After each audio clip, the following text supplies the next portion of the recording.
things in your life. I'm literally gonna sound like Buddhist now. Shout out to my Japanese philosophy class last semester. But like literally everything is temporary. The house you're in, the body that you're in, the planet that you're on is all temporary. And so things when you live life knowing that things are going to come and go, bad things are gonna come and go, good things are gonna come and go. You suddenly like yeah don't need to like dwell as much on something that big. Hello, and welcome to another episode of What It's Really Like with me, your host, Molly Burke. I am very excited to have today's guest, Ross Miner, here with me because, Ross, I was reflecting on this going into this conversation.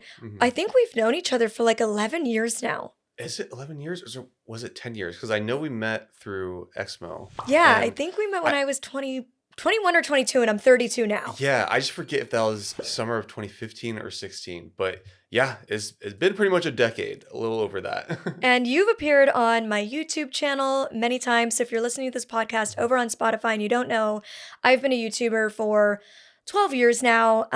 So Ross has appeared many times on my channel. So a lot of my followers who might be listening to this podcast are familiar. We've done a lot of fun stuff together, mostly around gaming, which is Hmm. one of your niches, which we will Yep. get into. But there's so much more to your story. You have such a fascinating life experience that not many people, thankfully, have experienced.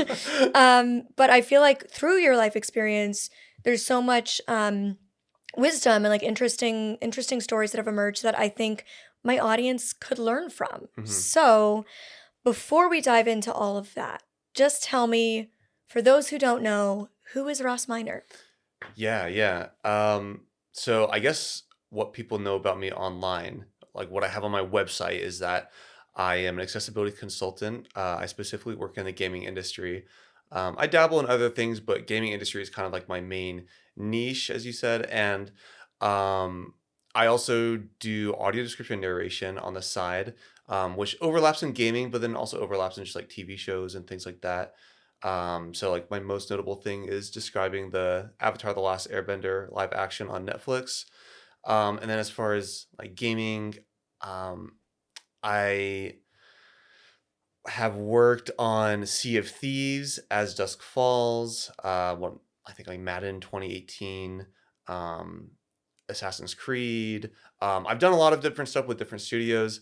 A lot of stuff I unfortunately can't talk about, so you're not going to get a peep out of All me. those No, NDAs. literally, I'm swimming in them. I was actually thinking earlier today, I was like, the amount of stuff that I have on lock under NDA is I crazy at all times. Like, for real. there's just so many things I could say, but I can't.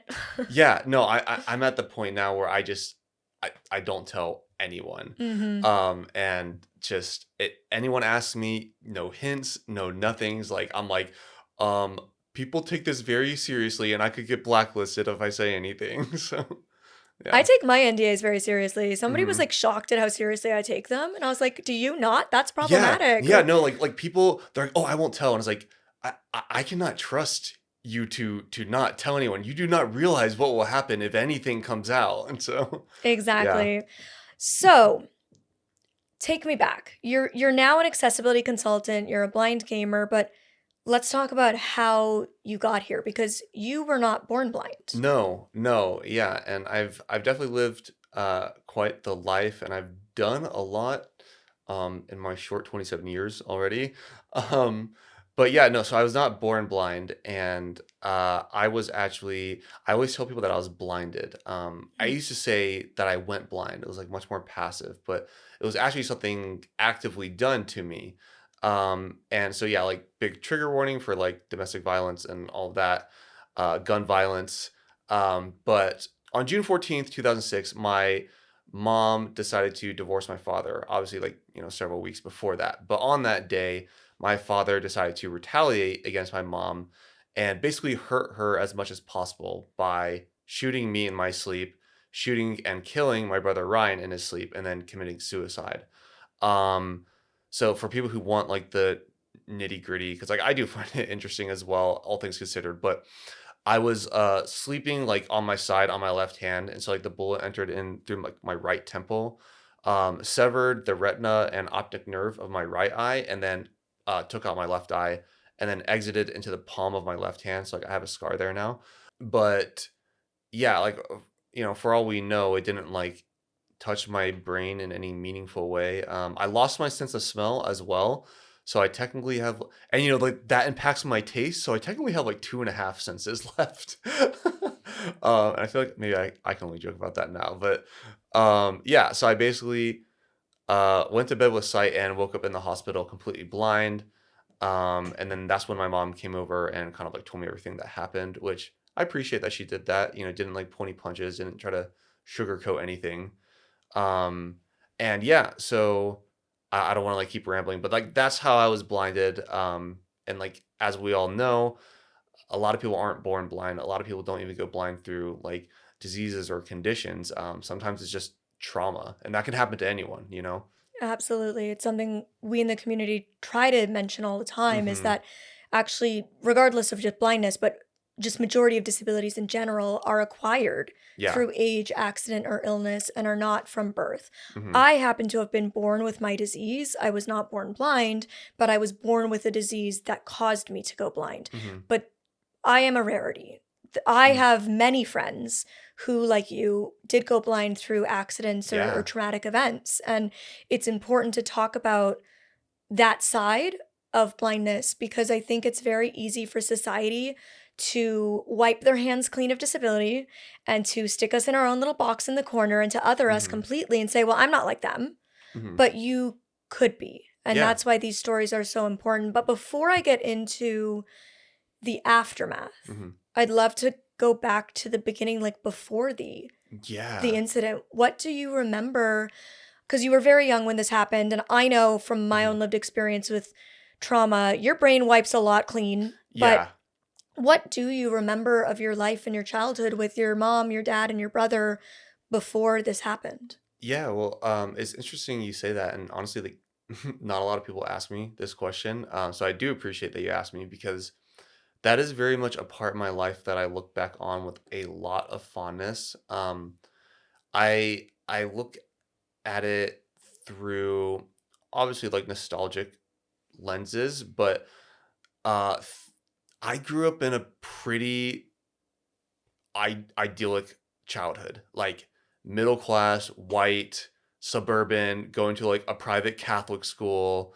All that's like very subjective, but like the average uh person, that's like what we're all told to strive for was that. And so um growing up, I very much like after everything, I felt like it's like, oh, I had it all and then lost it. Obviously, I don't look at it in that way at all now. Um but yeah, back then, so I went to a private school. I had a lot of friends and like a great community. Um, I was definitely more of like I was closer with my mom, and my brother was closer with my dad, and so I was always described as like I always like hearing this. Growing up, I didn't like hearing this as much, but now I almost see it as a compliment. But my mom always described me as like introverted and like to like stay inside and play video games, which wasn't all true, but probably like 80% true. And now look where I'm at now. I am kind of happy I followed my passion and it brought me here. Um, and so while Ryan was definitely more of outdoorsy, loved animals and built like tree houses and things like that in the woods, airsoft, paintball, all that stuff. And yeah, like my relationship with my dad, I think even back then, like that's actually the part where a lot is, I would say, like, blocked out for me. Like I definitely have like some good memories and some bad memories of my dad. Nothing ever like abusive in the strict sense, right?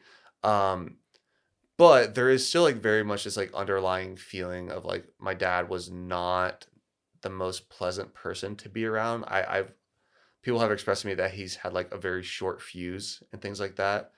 And so yeah, that was definitely a part of my childhood for sure. But in no way is it like pervasive and kind of like blanketing over all the other good things about my childhood. And so overall, I look back at those times as something I miss and I wish I had more of. But obviously, like I'm here where I'm at now, and so I have a good life now, and I am able to do a lot of things because of the circumstances I was put in. And so, just like looking forward. But yeah, I mean, that was like pretty much my childhood. I loved playing video games, loved playing Pokemon. I had all those good memories. Like video games were a big part of it. And so I think that's why after I was blinded, like I didn't want to give up video games.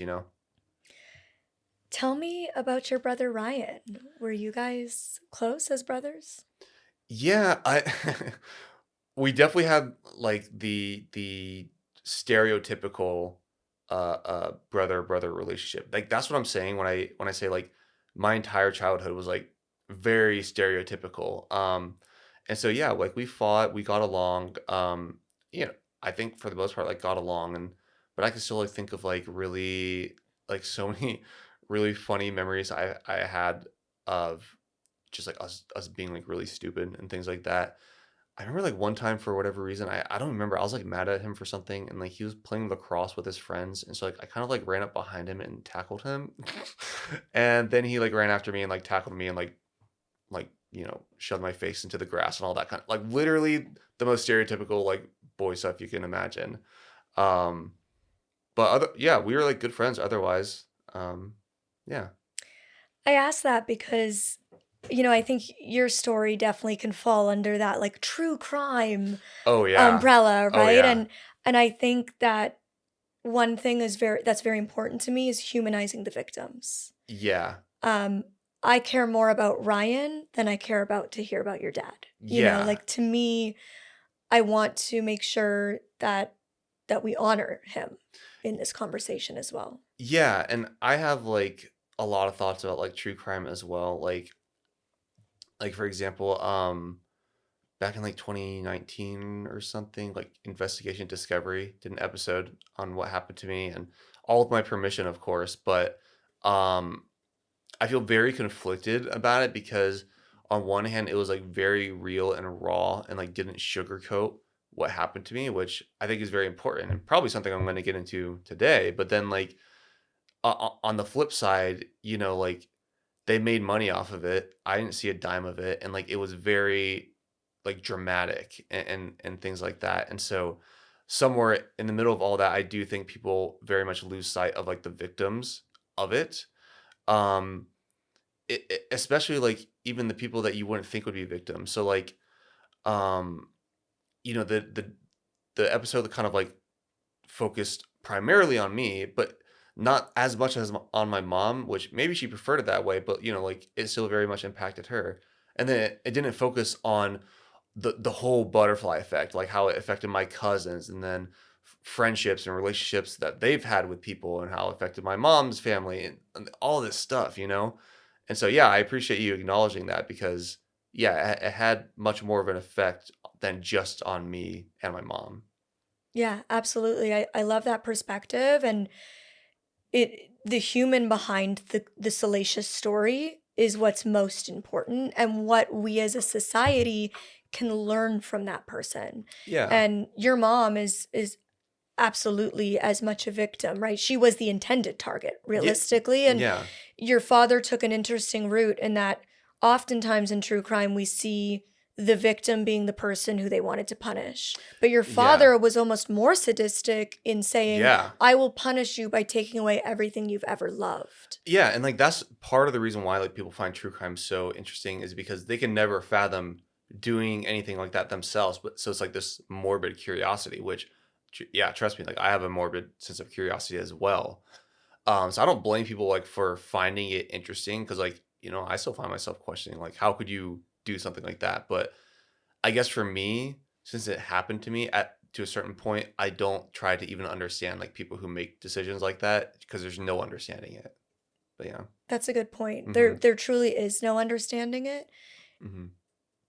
People who do these things are very sick people. Yeah.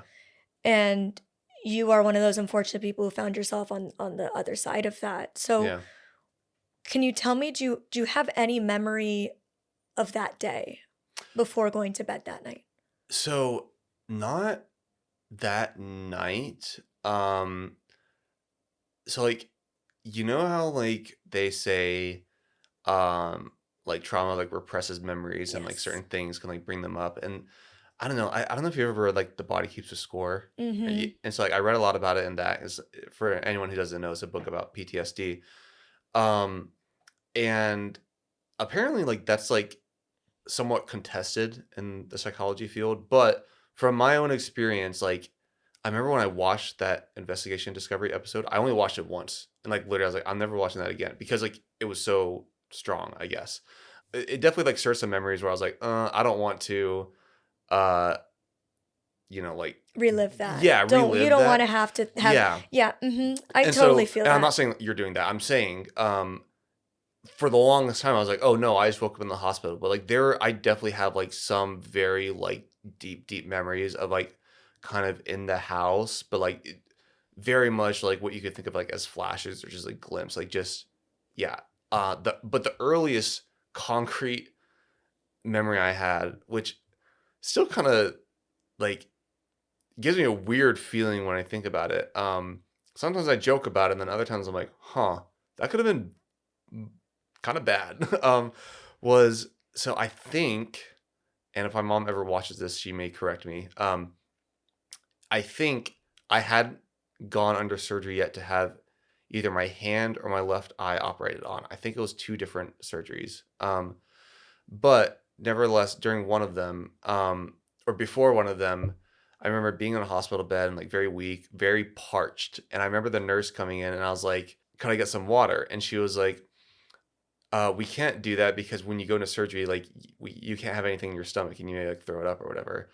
And so as a kid, I was like, all I'm hearing is that you're not giving me water. So I'm going to wait and ask someone else. And so then the nurse leaves. And my mom comes in and she asks me if I need anything. And so I ask for water. She gets me a cup of water. And like literally, as I'm about to go sip it, the nurse comes in and was like, "Do not drink that water." And I was and so for reference, do not blame my mom or anything. But yeah, that's like the earliest memory. And then, you know, I presumably went under for surgery and then woke up in the hospital like very disoriented because before then everything kind of just like felt like, a dream. And you're so young, you were 8 years old, correct? Yeah, yeah. Yeah, so, I mean, a lot of people have very few memories from that young, and I am Hmm. certainly, like I said, one of those people who my parents will tell stories around the time that I went blind, and I'm like, "I don't remember that." Like, Hmm. or I can tell stories from my most traumatic moments and tell them with 0 emotion because I'm Yeah. so detached from it, it feels like I am telling a story about somebody else even though I cognitively know it was myself. Yeah, like, can I share one memory like that? Yeah, So, absolutely. it's kind of, like, gnarly, I like, not gross, but kind of gnarly, so just stop me, but my Aunt Susie tells me a story about when I was in the hospital, so, like, presumably already conscious and things like this, but there's a point where, like, I had the tubes all the way down my throat, and, like, at one point, like, I pulled them all the way out, and, like, Oof. I don't even remember that. Isn't that crazy? I don't even wanna think about what that would feel like.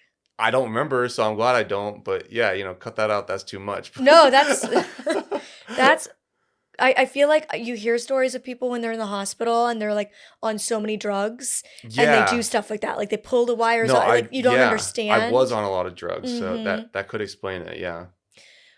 Do you know how your mom found out? Were you, like, in the home with your mom and your dad? Were they living in separate homes at that point? So, it gets a little confusing here, and you'd think I'd have this story straight, um, but honestly, the timeline is a little wonky, and, like, I try not to, like, give too many details in fear of telling it wrong, but basically, at the time, they were not living separately. At one point, they were, um, and then for some reason, he didn't like my dad didn't necessarily like, move back in. What had happened was my mom stayed with my grandparents. My brother and I stayed with Aunt Susie, and then I think maybe my dad stayed there, and that was like a couple weeks. And then for some reason, and I can't, I know there was a reason. It's not like my mom was just like, "Oh, yep, we're gonna go back to the house." Like, um, and that's where my memory is fuzzy. But for some reason, we were back in the house all together. And it was never under the pretenses of like, "Oh, we're trying to make things work. Like they were still very much separating, and I think, yeah, I don't know all the details, but so they're in the same house. But I think my dad was in the guest bedroom, and as for how it happened, my mom does tell it uh pretty like vividly, and I probably won't go into like all the gruesome details because I've heard some pretty like gnarly details of like what she saw, and that's like the kind of stuff where like I know people find it interesting, but that's the stuff that's really hard to talk about. Absolutely. And please, Yeah. like, only if there's No, ever yeah, a for sure, for question, sure. and like, that's why before we sat down to talk, I asked, Hmm. like, is there anything off limits? Because I want to Yeah. be respectful, like, as somebody myself who has chosen to, like, openly share many of my deepest wounds in the hopes of helping Hmm. people. I understand that that also comes with, like, an emotional tax, and you have to put up boundaries at points. And Yeah. And so like for people who if people are wondering like, "Oh, why is Molly asking all these questions?" Like she already knows the questions not to ask me. So I told her everything else is on the table. Um But with everything that I do mhm. ask, you're allowed to not answer, and Yeah. you're always allowed to also say just what you want. Like, don't feel you need to go into, like, details just because you know people want that. Oh, for And sure. that's something that I had to learn for myself. Like, Mhm. when I was going into writing my memoir, Unseen, there Mhm. was so many times when I'd have a conversation with my agent, and like, I would be like, "But I feel like people wanna know this." And she was like, Yeah. "But do you wanna tell them?" Yeah. And it No, was, like, yeah. really important for me to have somebody else center that over and over again for me, Mhm. because there was moments where I would find myself writing something because I knew it was what people would wanna hear about, Yes. even if it made me uncomfortable to tell them, Yep. and she was always very good at reminding me, "No, cut that. You told me you didn't wanna say that, so cut it." And Yeah. so I wanna be that person for you that says, No. as much Mhm. as I know what is off limits and this wasn't it, if you change your mind at any point in this conversation, the point of this is not to have tragedy tourism of your life. It Mhm. is to have open dialogue and about things like gun violence and domestic violence and Yeah. acquired disability.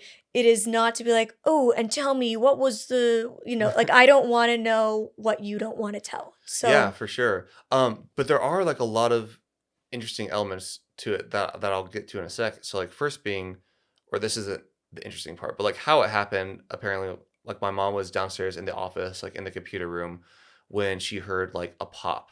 And so this is like a detail I don't mind sharing about that any gun enthusiasts out there may find interesting, which maybe that's not the right word to use, but the gun I was shot with was a 22 revolver. And so I don't know much about guns, but from what I do know, that's not like a very powerful gun. Um, and so my mom describes it as like, yeah, very much a pop. It wasn't like a loud bang like you imagine a gun to be. And so I don't think my mom necessarily like she had like a split hesitation, of course, but like she immediately like kind of knew what happened, or at least had the fear, and then ran upstairs and then had like the confirmation of what was happening. And so when she was checking on me, because I was the first to be shot, like I was, yeah, I'm pretty sure I was the first to be shot. That's how the story was always told to me. While she was checking on me was when she heard uh uh the gunshot from Ryan's room, and then eventually the gunshot from like, or no, she heard it from Ryan's room, checked on Ryan, and then I think she went into the hallway and like confronted my dad, and like she I don't even know how to like describe like his state of mind. My mom describes it as like he was very like I, maybe the word is like tormented, you know. Religious folks may even say like possessed, right? Um, So then she ran back to check on Ryan. He went either stayed in the hallway or like in the guest bedroom and then committed suicide. And so uh um what was interesting, a lot of the interesting details like in no particular order. So like first being like when the cops showed up, they didn't want to enter the house because they weren't sure if my dad was still a threat. So like my mom literally had to like run inside, like grab the gun from his body and like bring it outside and like throw it on the ground. So like seriously, huge props to my mom. Because like that's just powerful, right? Um, and like the 911 call, like there is recordings of it on that documentary, so like people can listen to that again. I will never listen to that again. So, um, but yeah, so that's the interesting element about the police. And then another interesting element is that like my brother's next door neighbor, Jack, they're best friends. His father was a cop. And so I don't know how much it played a difference, but like he was able to call ahead and like get the roads cleared for me to be like rushed to the hospital. So I don't think we were necessarily like extremely close to a hospital either. Oh, hello, Elton. You knew I needed this right now. Elton says puppy therapy, puppy therapy. Oh, Oh my he's God, coming hot. Dixie! We got two guide dogs in the studio. For those who aren't watching the video and are just listening to audio, we both have guide dogs, and they Yes. both came in and they're like, "This seems heavy. Would you like puppy therapy?" No, like guide dogs are like really good at being therapy dogs as well. Like, cause I mean, I've cried in front of Dixie so many times, and so like she just knows. She just like comes over. I like that your dog is supporting me and my dog is supporting you. They're like, whatever, I'm used to supporting you. Let me He's switch like it up. he's fully leaning on me though. I love it. But yeah, so Jack's dad was able to clear the roads. Okay, and then so now like the real interesting stuff. They found afterward like a bunch of like liquor or wine bottles like emptied down the drain, they presume, because it wasn't in my father's system. So Hmm. why? Like Yeah. what? Yeah, why? No idea. Um, Another thing is that, my father wrote like a suicide note. Um, and uh uh I've read it once. And what's interesting about it is that there's a section that is all crossed out. And from what I was told, from what I remember correctly, it was crossed out by his parents. So I don't know what was ever written there. I don't know if my mom ever read it before it was crossed out. I don't know. Um, but that's another just thing that we don't talk about is like the family dynamic. Like Hmm. from I don't even know if his parents are still alive. And I've heard a lot of mixed things about them. I'm just gonna leave it there in terms of like just the kind of people they were. Um, but regardless of the kind of people they were, it's like imagine like how do you even react to your son doing something like that? And Yeah, it's yeah, it's traumatic for them as well. It's it's yeah, it's its own yeah, kind of trauma and for so them. yeah, and so They are like also victims in a yeah, way. Yeah. regardless of the kind of people they were before that happened to them, it's like I don't necessarily blame them for like crossing out whatever they crossed out because like who knows what kind of feelings that they were feeling. Um, Everybody copes mhm, differently and everybody reacts differently, and sometimes some people do things that we question, but we mhm. can't understand their intent because we don't know what they were going through. Yeah, and like my dad had a brother as well, and haven't talked to him since. And that one, like I don't, I mean, I think it's fine like sharing this here, but it's like I have considered the possibility of like reaching out to him and like just talking with him because the thing is like he's not my dad. Like he's not the one who did those things. And like by all accounts, he was always good to me, you know? Um, so I still think is like very interesting to try to figure out like the kind of person my dad actually was, like even in his childhood, because there goes that morbid curiosity of me, or I'm like, I have this morbid curiosity of like what my dad was like. Are there any like clues? Does it matter? No, not really. Like, if there are any like clues of that point to why he did what he did, but again, it just comes down to morbid curiosity at this point in my story because like I'm used to telling it like it's part of what happened to me, and so yeah. Um, but yeah, like the wine bottles, the letter, um, those were the main ones. But yeah, a lot of like crazy stuff that led up to it. Like I only give you a fraction of it, but those were like I'm the sure, yeah. of that specific day, like that's what happened. And so I think my brother didn't actually like my mom had to make the decision to take him off life support. And so she didn't make that decision until the 15th, like a day later. But yeah. Did your mom know that your dad had a gun in the house before he went and shot you and your brother? Yes. Um I feel a certain way about this, and I'm sure my mom feels some level of guilt over this. And so, I always like try to say things as objectively as possible and like never try to like place blame or anything like that. But in me saying things objectively, it may come across that way. But yeah, so I'm just saying things how they are, the facts. The facts is that my dad had a massive gun collection. like a safe in his like little workroom in the garage, like a safe. Like he literally had an AK-47. Um, to me, like I would call that a gun nut. Um, and I know that's like controversial. That's my hot take. Like sue me. Um, I think as a victim of gun violence, you're ye- allowed to have whatever the hell hot take on guns you want to have. well, no, no, no, because see, as disabled people, we need to tell other people, or other people need to tell us what they find offensive about what we say, Right? right? Oh my Yeah. God. Preach. So real. I always say sighted people are more pressed when I say stuff than any other blind Yeah. person ever will be. Yeah, yeah, literally. And so yeah, he was very much a gun nut. Like I mean, literally even a time where like he offered to have me help him. I don't even know if it was an offer or a request or what to like I don't even know the process of like put gunpowder like in bullets and stuff like that. Because he hunted as well. So in some sense, like it was normal for him to have guns, but not an AK-47, right? I understand like hunting is very crucial for like a lot of invasive species and population control and just like a way of life. Like I don't think there's anything wrong in that in and of itself. Um, and so yeah, like for people watching, like don't get any like sadistic, like oh he was having you like pack bullets or whatever. Like they're very much like for hunting, but still, they just never been my cup of tea even back then. And the reason I asked is not by any means to like blame your mom and be like, Mm-mm, she yeah, should have yeah. not let him. Like, they're adults, they can make their own decisions, even in a married relationship. But it was more so because you said that when she heard a pop, she Mm-hmm. kind of instinctively knew.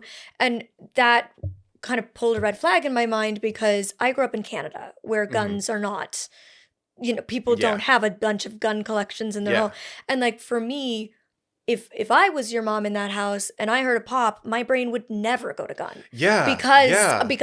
I've never been around them. I wouldn't know what it would sound when I hear a car backfire, when I hear a firework, all of that to me is like I'm like a gun. Like Yeah. cuz I just don't know. So that's why I was curious like Mhm.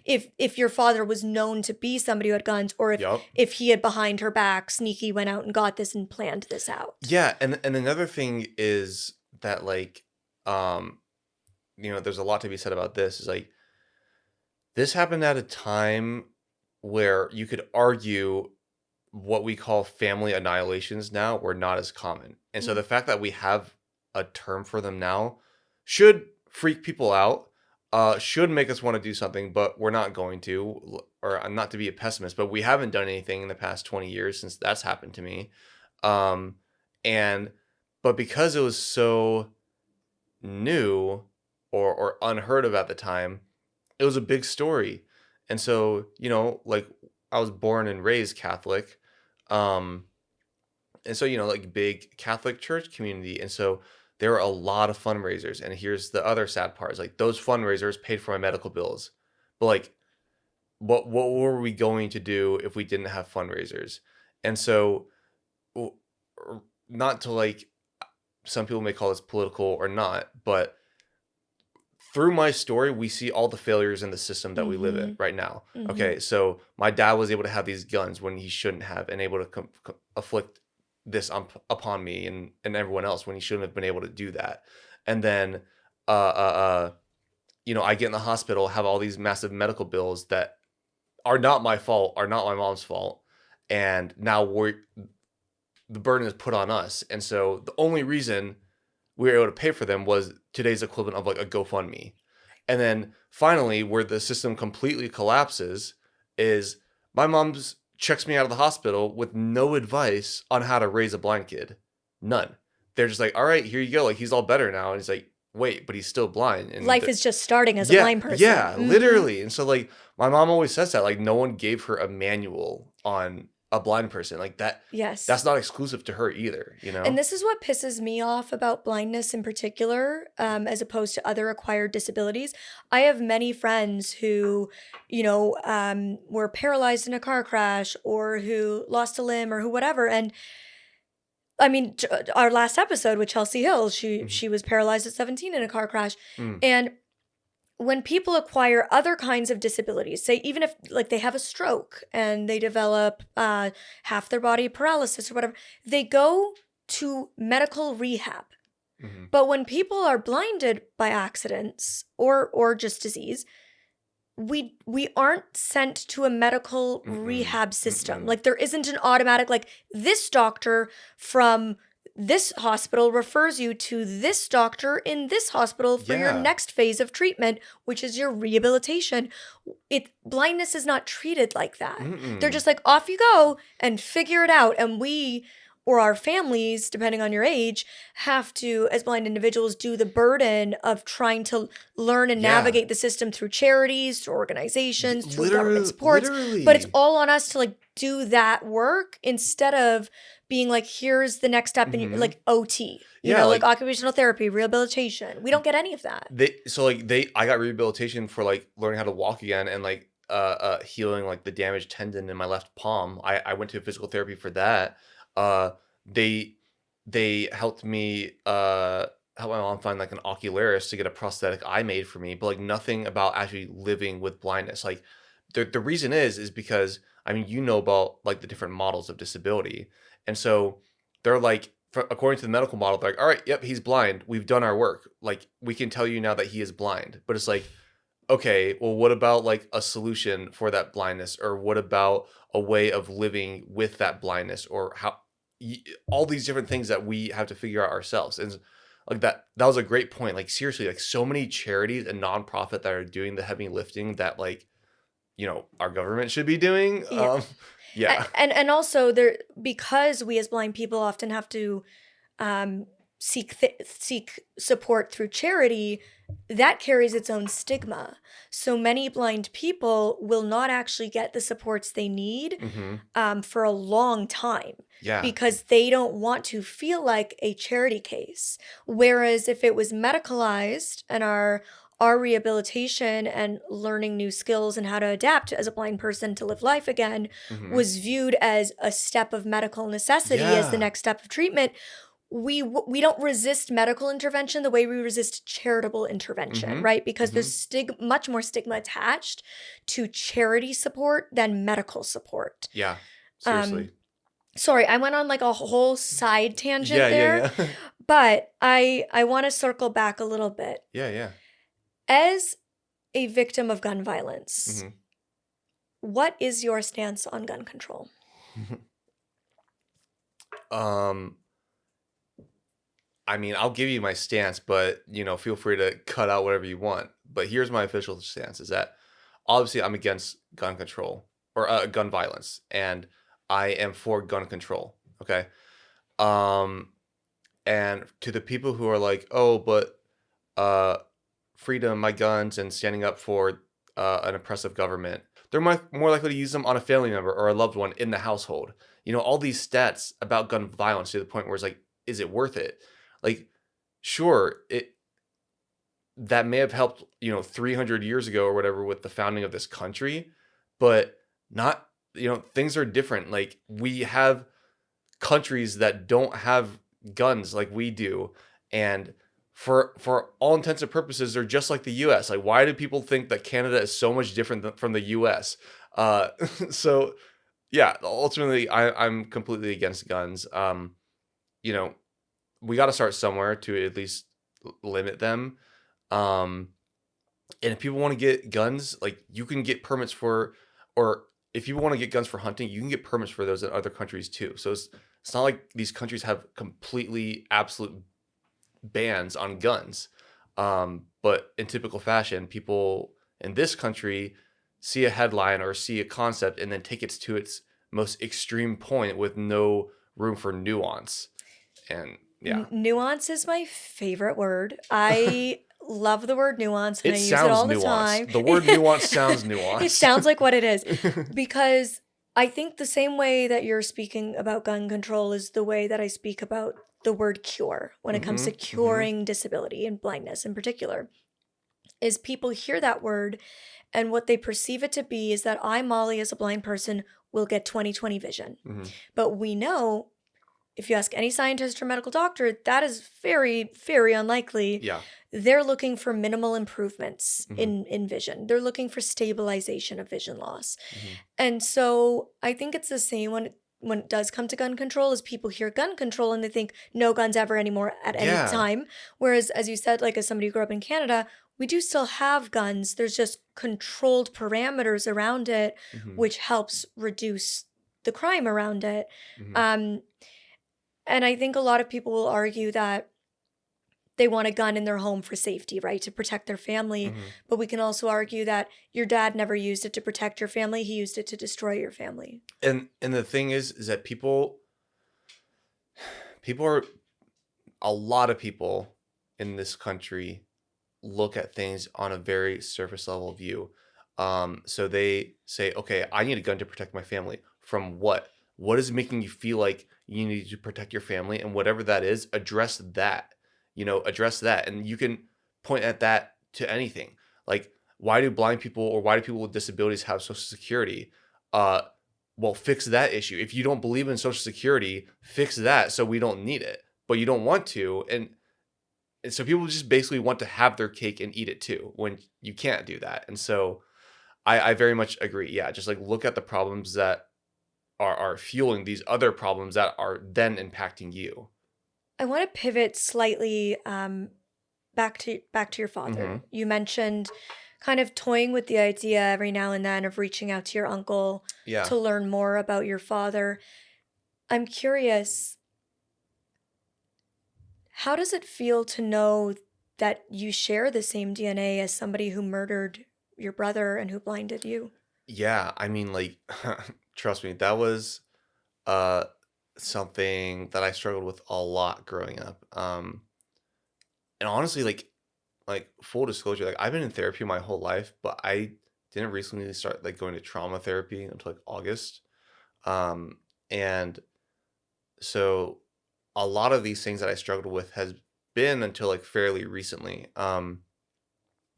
But growing up, like I had like a specific family member like call me a narcissist and say that I'm just like my dad on multiple occasions, and like that really messed me up because I'm like, oh well, here's this family member that I'm close to telling me this, and I'm genetically related to my dad, so I'm surely predisposed blah, I can't speak. You know what I'm trying to say Yeah.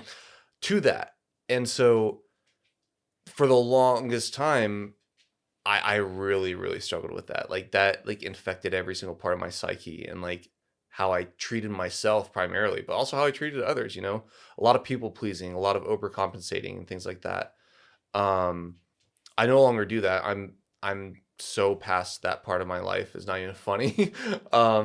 And so yeah, to people that say that, I very much oh, hello, Elton. Yes, you know I'm talking about heavy stuff. Alton says, um, "This is hard. This is heavy. Just pet me while you talk and you'll feel good." And so Yeah. I. No, but seriously, and so to it's just classic like nature versus nurture, and I very much believe that a lot of the times people are victims of their circumstances because of like how they were raised. Doesn't mean it's an excuse for their actions or anything like that, but I feel like we can always there's always a cause and effect to something, and we can always trace that back. And so yeah, no, I do not think that I am like my father. I do not think I've ever been like him. And I think I've done a pretty good job at just being a good person and being the person I am here today. Of course, I've made mistakes in my life. I've made big mistakes in my life that I've spent years like tormenting myself over, in big part because I was holding on to this notion that I was like my dad, and that uh, was a big that stunted my growth as a person for many years because I was holding on to that like that pain and that mindset, that false mindset of myself. And so only once I let go of that was I truly able to uh, be comfortable with the person I am and grow in that person as well. I'm so happy to hear that you're in trauma therapy specifically and that that's helping. I'm such a huge advocate of therapy and it's helped me in Hmm. so many ways and I've done multiple forms of therapy. Trauma therapy specifically isn't something I've pursued, but I think it's absolutely something I should pursue. I think Yeah. it's hard to be disabled and have no trauma. Like that just inherently is its own kind of trauma. I was about to say, I think being disabled is a trauma. Is living trauma. Like you are Yeah. just living Yeah. trauma every day, living in a Yeah. world that is so um not made for you to succeed. Like every day we are fighting against systems that were built for us to fail Yeah. and fighting against expectations that society holds for us. And it's its own type of hardship. So I'm glad that Yeah. and if you have look, we both live in LA. If you got a good recommendation, pass it on over. I'll take it. Seriously. But I never met your father. But Hmm. what I can say is as I started this, I've known you for at least 10 years now. Hmm. And not only would I never use the word narcissist to describe you, Hmm.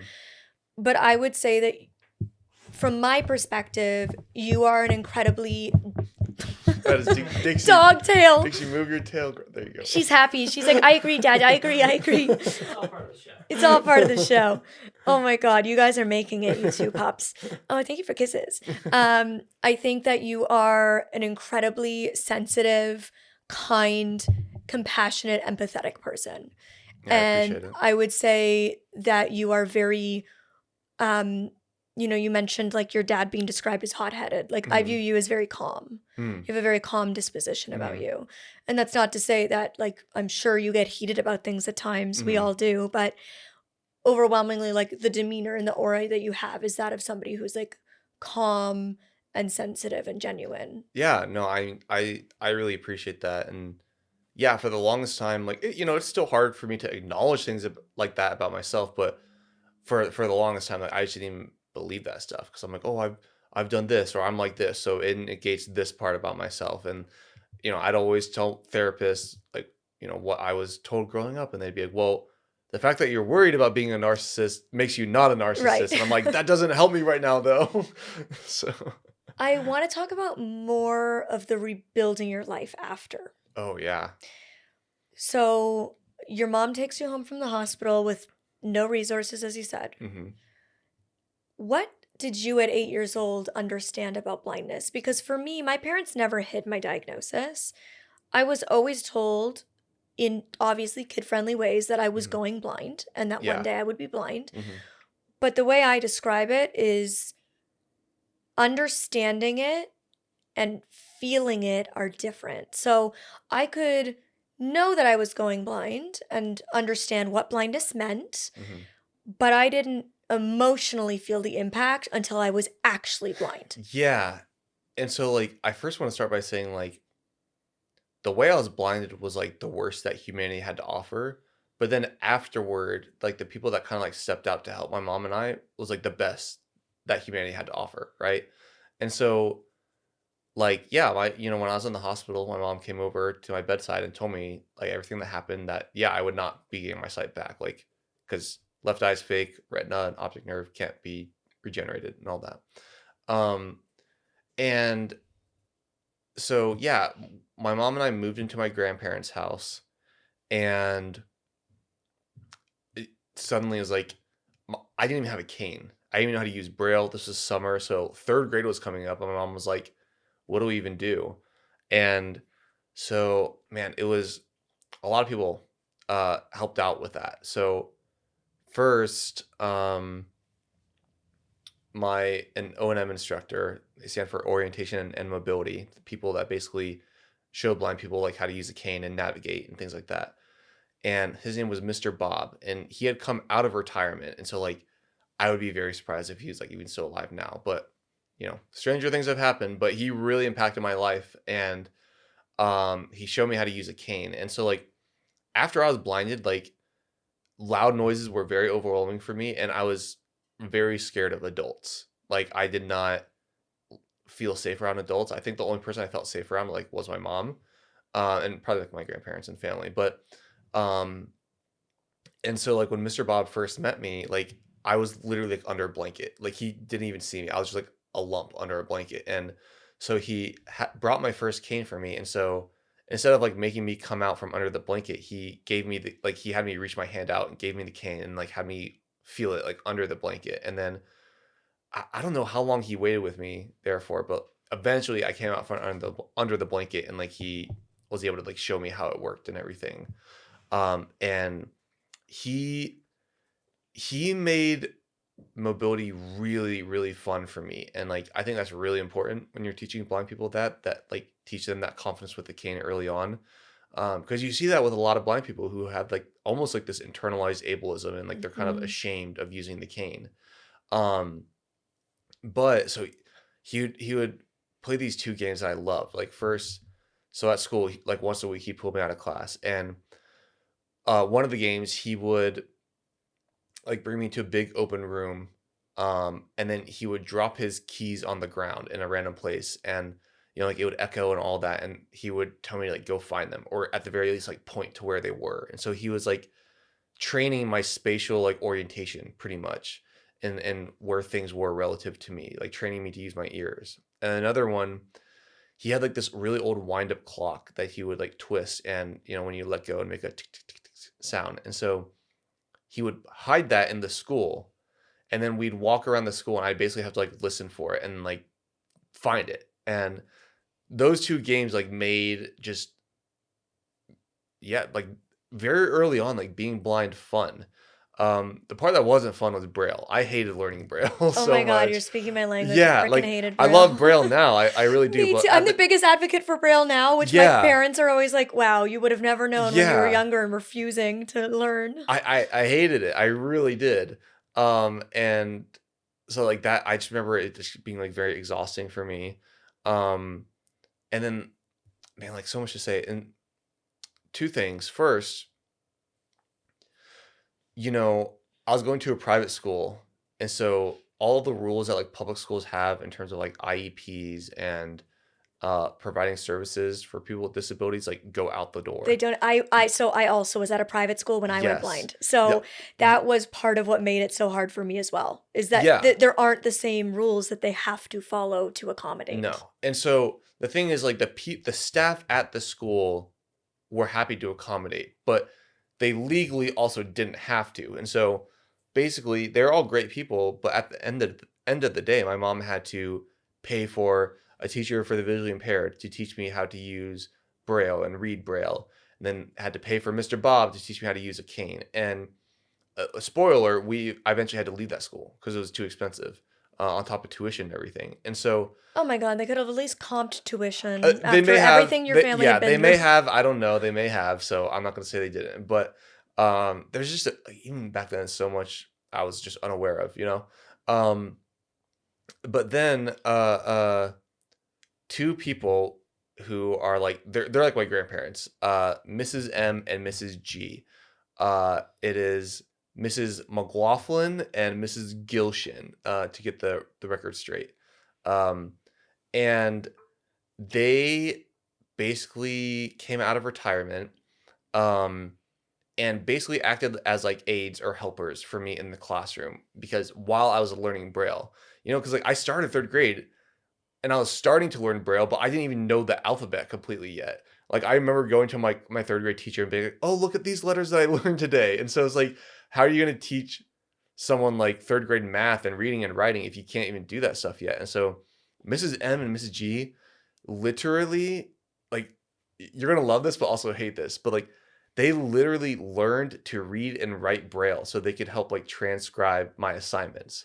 And so like it's like, wow, that was so kind and selfless of them Yeah. to do that. But then it's also like, wow, they should not have had to do that. You know what I Mhm. mean? So it's like, Mhm. Double-edged sword for yeah, sure. yeah, very much so. And then I don't know if you were like this, but after I was blinded, like I hated computers a lot. And the reason why is because I'm gonna like jab at side people a little bit here.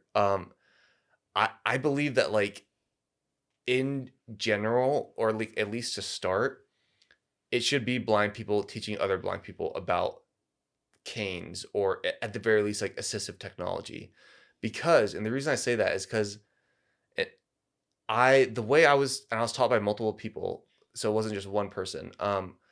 But the way that sighted people learn how to use screen reading software on a computer is very different than the way that blind people actually use screen reading software on a computer. Well, because they're still using their eyes. Like the Exactly. screen is still on Exactly. while they're using it. Exactly. And so it's Mhm. easier, like, when I go to a new website that I've never seen, we have no concept of where on that screen the button we need to push is. Mhm. But when you're using it with sight as well, you do know where it is, so then you can more easily navigate to it than if you have Yeah. zero concept of the space. Yeah, and so, like, I just remember, like, really hating computers, like, the way that they were taught me to the point where, like, I had this vendetta against them, and the only thing that brought me out of that vendetta was, you guessed it, video games in ninth grade. I love the sound of your O&M instructor because Oh, yeah. I was definitely somebody who struggled with internalized ableism over using the cane, Mhm, and I mhm. think in particular that's a very common feeling for those of us progressively going blind Yeah. because you are in this in between where it's like, well, I can see enough to kind of navigate enough. Well, I can't see, so it's like it's at a certain, like, for you, you had to use the cane in It order to simply yeah. walk independently. Whereas for me, when I started using my cane, I could still see enough to walk around. So in my Mhm, head, it was like, well, I don't need a cane, but mhm. I had no depth perception. Yeah, So I couldn't see if there was a step. and So I would trip. both of those stories come with, like, their own set of just, like, Different personal and internal challenges. challenges. Yeah, Hmm. like yeah, like, at the end of the day, the result is same, like, we're both blind, but, like, how we got there, both different and, like, can't even be compared, you know? Yes, the lived Mhm, experience of it is so different. And mhm.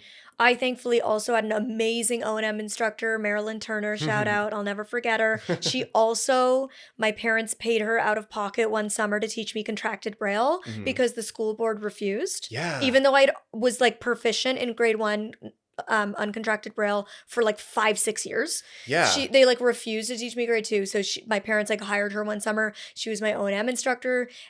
She came to school as my EA for a bit. Like, Mhm. she was incredible and went Yeah. above and beyond. And like, what I really appreciated about her, it sounds like your own O&M instructor was the Mhm, same. Like, mhm.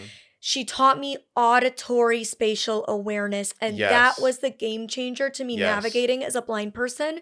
And like, a lot of people are always like very impressed by my spatial awareness, and it was entirely because of the way in which she taught me. Yes. To like, she would blindfold me when I could still see at 8 Mhm, years old mhm. and have me count trees with my ears.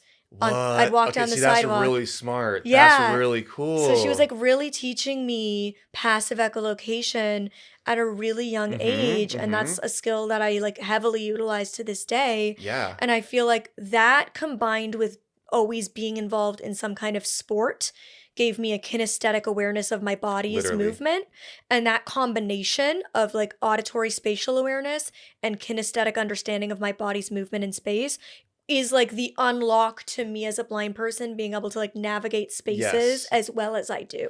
And, like, it's not easy either, like, it takes a lot of hard work, and I actually have a funny story. I don't think I've ever told this on video before, so, like, you're getting a good one.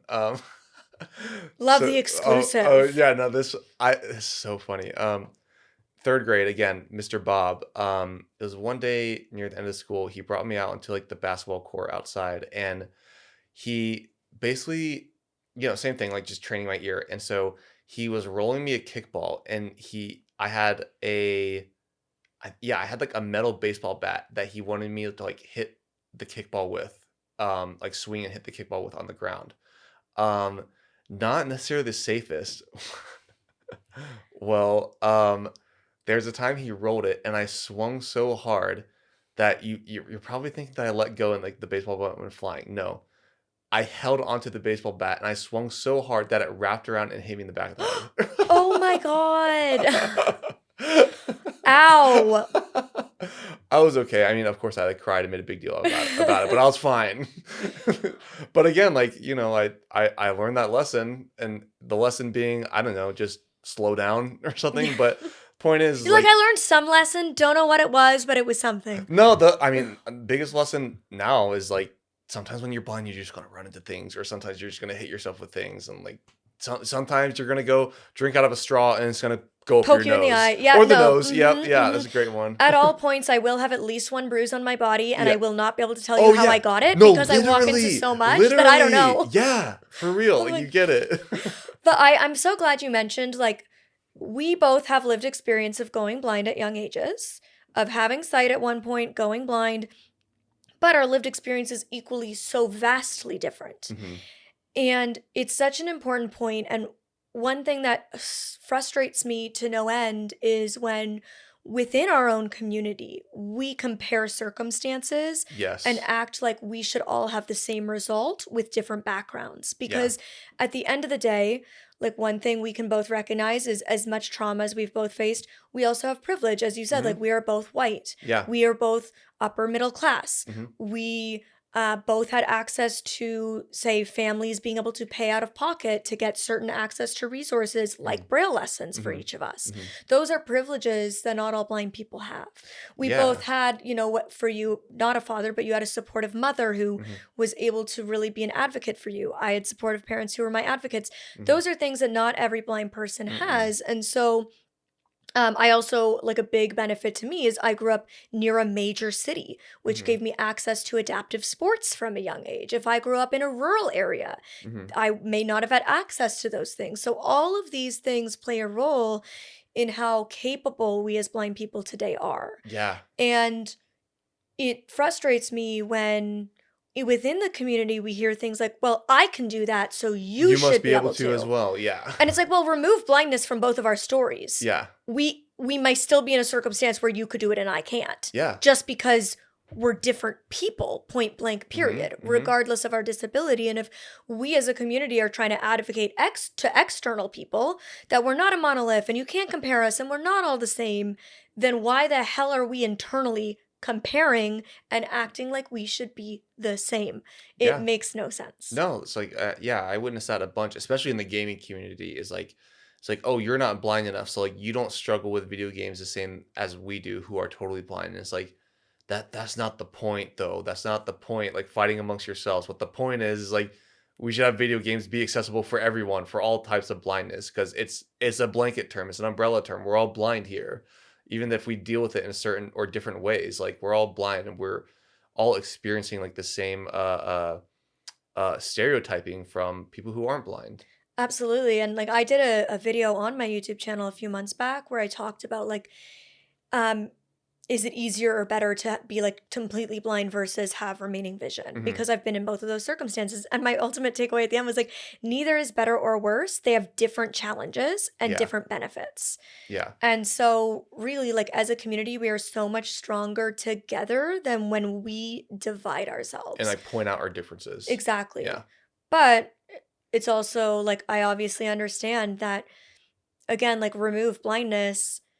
If we were both sighted, you might not like me because we're on different sides of the political spectrum or different sides Yeah. of beliefs, right? Mhm. And so there's a million reasons how we as people divide ourselves, which is so unfortunate, like a different issue altogether. I mean, that's just what humans do in general. Is, like, instead of looking for ways to unite, they just look Mhm. for ways to divide each other, and that's not limited to blind people. That's No. everyone. Like, you And that's why we are where we are as a society today. yeah, literally, case in point, mic drop. So you are somebody who went from having 20/20 vision and being Mhm. able to see to being totally blind overnight. Like Yep. literally Yep. overnight, went to bed, sighted, woke up totally blind, no light perception, no Yep. shadow perception, nothing. Nothing, yeah. Do you have visual memory? Yes. Yes. God damn it, Ross. Do you not? No. Really? Zero visuals. Isn't that called, like, dyspraxia or no, Yeah, there's a aphantasia? name. I'm aphantasia. Aphantasia, Yeah.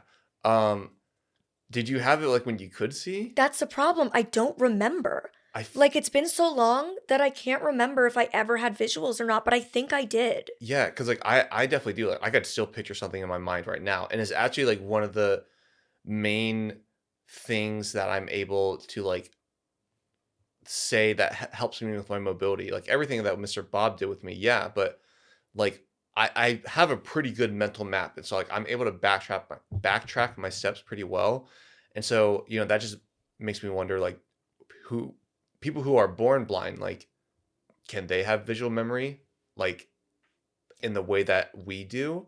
And I don't know, because, like, it's to me, it's, like, such a foreign concept, like, not being able to picture something in your mind, but then at the same time, I don't wanna, like, assume that's everyone's experience, because Until now, I thought that was your experience too. No, that's what's Yeah. like. So I was always told growing up because I grew up in.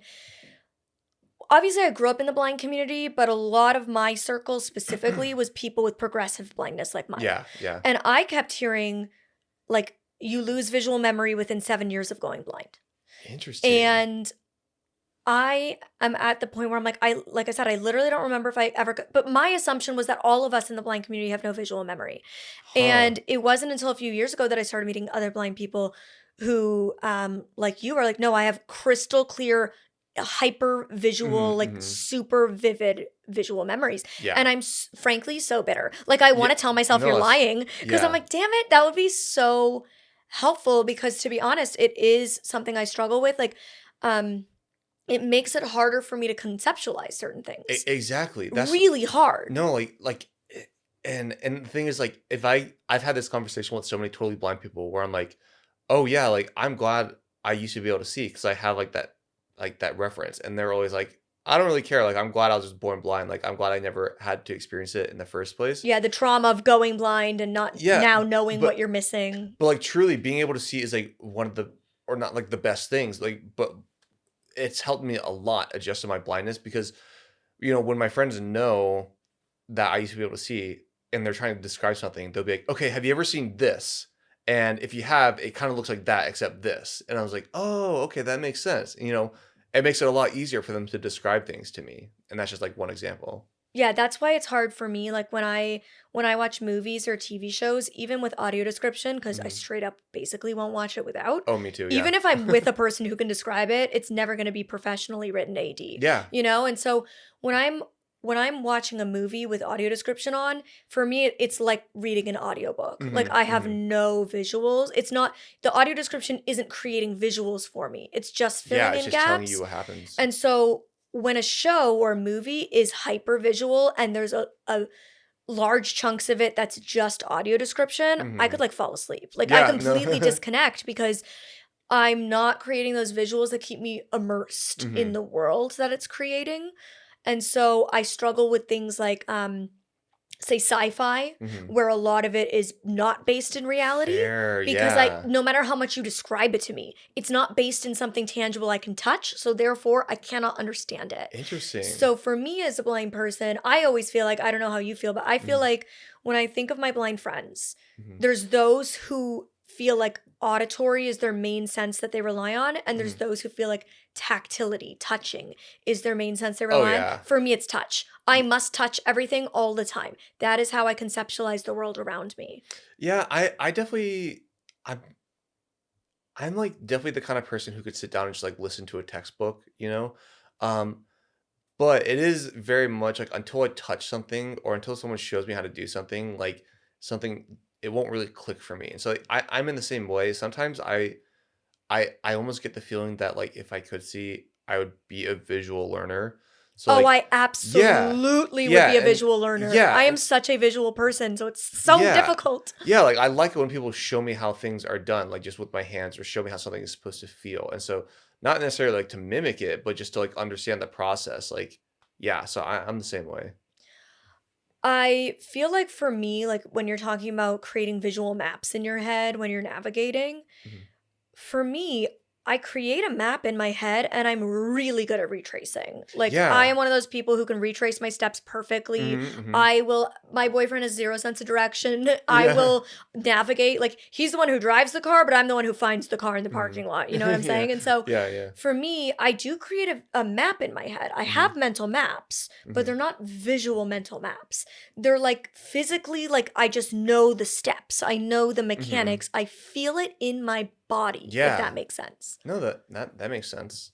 So I don't have to see it in my head because I feel it, but being able to Mhm. see visuals in my head, I think would make life genuinely like a lot easier as somebody who like most of my passions are like makeup and fashion and home decor. Like those things are very inherently visual. So if somebody could describe something to me and I could visualize it and not just conceptually understand the description, that would definitely be a benefit. But I feel like I understand why you love gaming Yeah. as a blind person because for me when I've gamed with you, Mhm. that's the hard part. Yeah. Is like it's such a concept. It's Mhm, not a mhm. concrete thing to me that I can picture. That's totally Whereas you fair. can when you're playing. Like you when you're playing video Mhm, games, I'm mhm. guessing even though you're totally blind not seeing the screen, you're picturing it based on what you're hearing. Oh, yeah, absolutely, like, that's a big part for me, and then, like, the descriptions fill it in, but even if there aren't descriptions, like, if I hear a monster, obviously, I'd like to know what it is, but, like, there is a small part of me that still gets enjoyment of, like, imagining what it is, even if there aren't any descriptions. And then, yeah, like, the video games, I just like the interactivity of it all. So speaking of video games, you were a big gamer before going blind. Mhm, mhm, And then for years post blindness, you weren't really able to interact or enjoy it. mhm. How did you get back into accessible gaming? Yeah, so, like, it's not that I wasn't necessarily, like, able to interact and enjoy it, but my options were, like, very, very limited, okay? So, like, when I could see, I mean, I've been playing video games since I was, like, born, and so, um, I played Pokemon Red and Blue and Gold and Silver on my Game Boy Color, and, like, I had a Nintendo 64, and my brother had a PS2 and all that stuff, and so, like, played a lot of Smash Bros, Banjo-Kazooie, all these games, and after I was blinded, like, I suddenly, like, could not play those games anymore, and so, um, it was like I was still in the hospital when my friend Matthew at the time, um, came over and he was basically playing Pokemon next to me, and, like, I was listening to him, and I was hearing all these different sound effects, and I was able to remember, like, what those sounds meant, and if I didn't, I'd have him explain to me, like, "What was that sound?" And I mean, it was 2006, so, like, Pokemon was huge then, still huge now, but it was bigger back then, and so, thankfully, I still had all my Pokemon games, and I more or less, like, at the time, it was, like, Fire Red and Leaf Green and Ruby and Sapphire that were out, and those games I basically memorized from based on, like, so many different things, based on, uh what I remembered when I could see based on, like, all the sounds in the game, like, the sound design and the music, but then, like, anytime I ran into a wall, it would play, like, a little bump sound, and so, like, through that, I was able to map out, like, the entire game in my head, like, loosely, of course, not, like, tile for tile, but, enough to where I could get around and, like, play the game with my friends, um and so that's generally what I did was play Pokemon through elementary school, through middle school. There was a phase where I sold in middle school. I sold all my Pokemon games.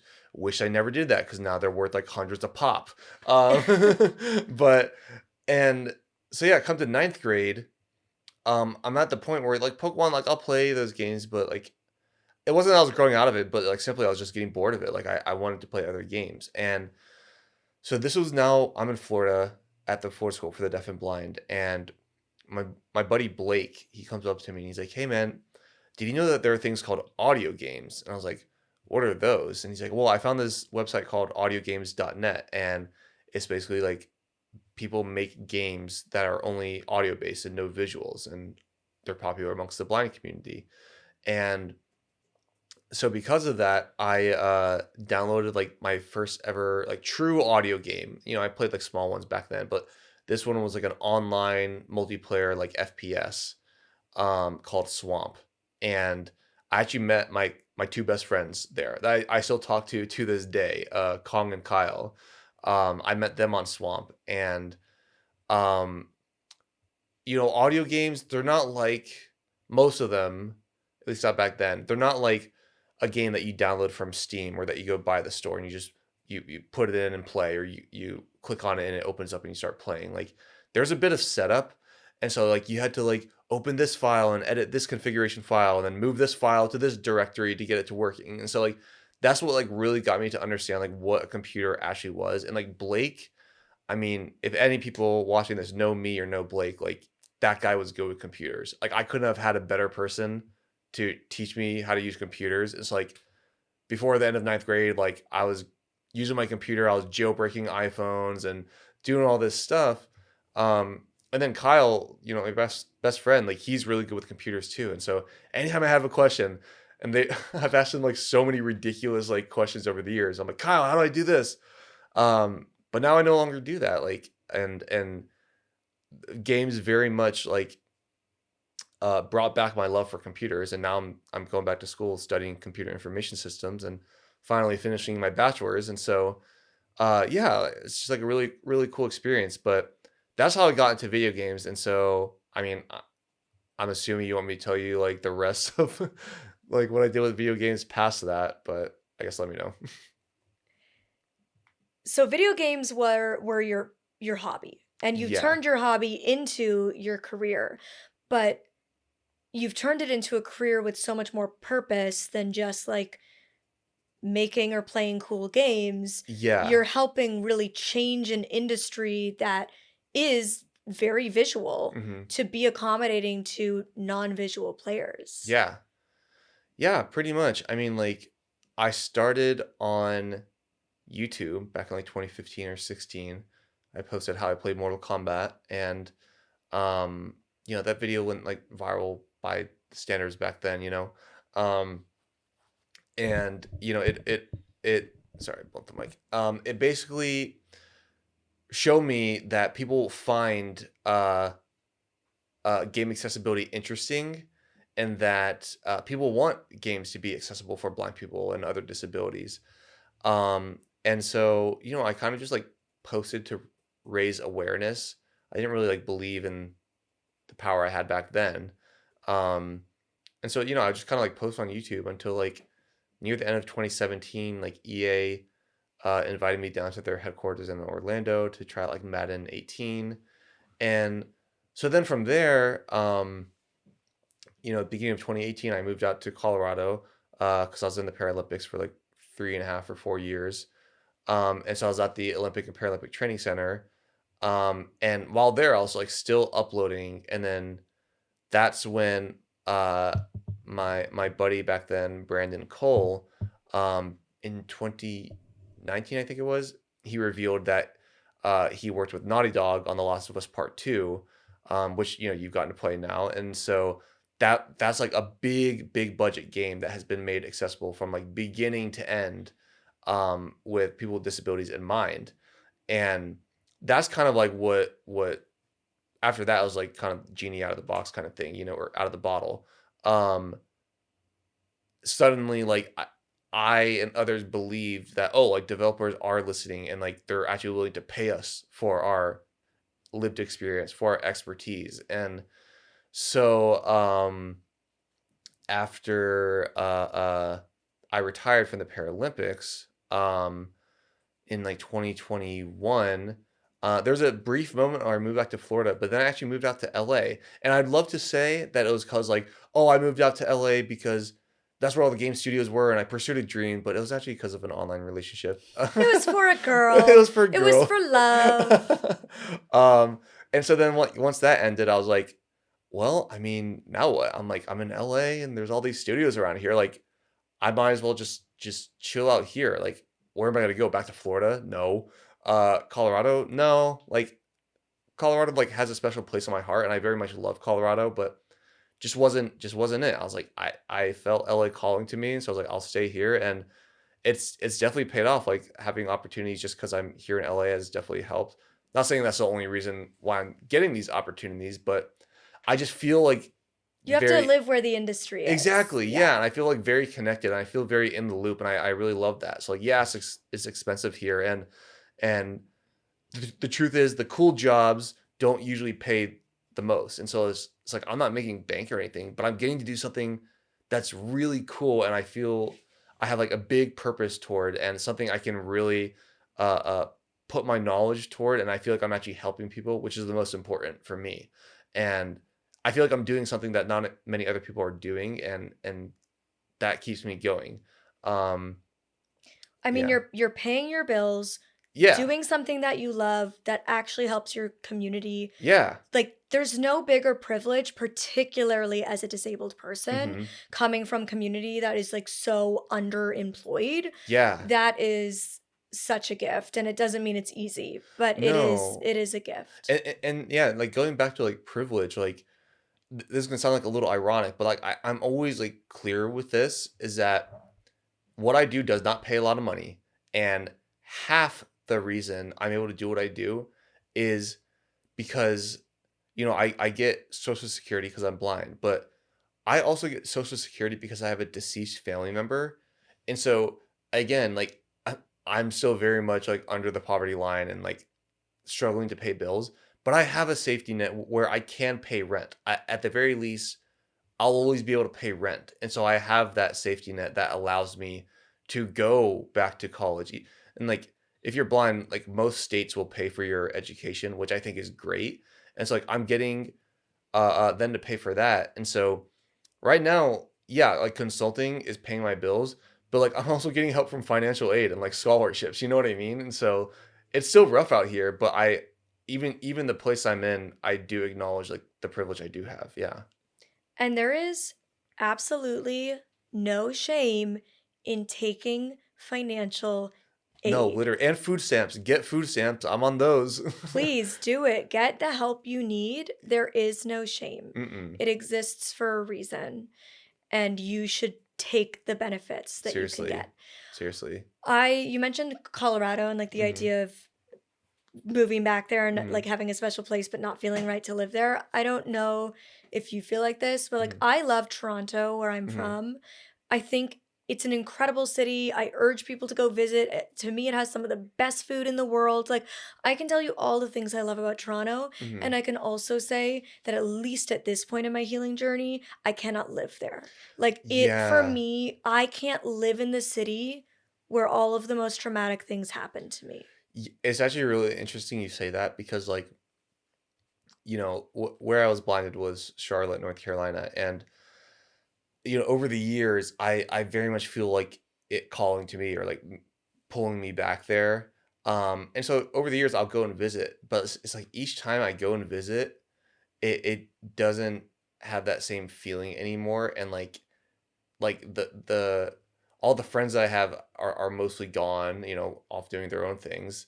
They're all adults, and it's like I have all these memories here, but they are still like tainted with what happened, and so more of the times I go there now, it's I'm left like feeling melancholy, and so like I'll always respect that part of my life, and uh, I'll still visit, but I I don't really visit to like I guess I visit to remember like what happened to me in like a healthy way, not like oh this is like a vacation, it doesn't have like the ton of happy memories like it used to anymore. Going back to these places where traumatic things have happened can can be healing, but they can also be triggering, and Yeah, sometimes those two things coexist. And I think yeah, for me, like when I go back to my hometown and there's still some parts that I can't go to without feeling anxious, but the mm-hmm, parts that I can go to, I am now at a place where I can see and remember the beautiful things mm-hmm, and the hard things, yeah, and I can appreciate all of them